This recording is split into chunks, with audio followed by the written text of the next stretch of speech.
তা ভাবি কাকা কোনে? হে মাঠে কাজ করতেছে, বাইত নাই। হ্যাঁ, বাইক নাই, তাইলে ভাবি এটা দিবেন না? দিমু মানে? দাঁড়ান, আমি আগে আমার জামাই ঢেনে আসি। আরে ভাবি দাঁড়ান, আসলে শরীরটা খুব হিট হয়ে গেছে। আর দেখেন না, এত রোদ পড়া পড়ছে, গলায় পানি তৃষ্ণা একবার শেষ হলাম। ভাবি এক গ্লাস পানি দে। ও, হে তাহলে ভালো করে বুঝা করা যায়। দাঁড়ান, আমি পানি নিয়ে আসতেছি। এ কি ভাবি রে, একবার আষাঢ় মাসের আম দিয়ে দুধ, এক আমার লাগবেই, যে ভাবি ওই। এই নেন স্যার।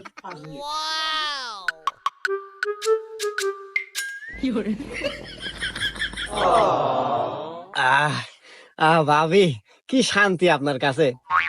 পানি পানি, এই নেন গেলাস। স্যার, এ স্যার, আপনার জানতো কিছু সময় এলে আইসেন। আমার জামাই ঠিক ছিল, আপনার লক্ষণ চক্ষণের সমস্যা আছে। না ভাবি, আসলে আপনাকে দেখলে কি রোমান্টিক হয়ে যায়।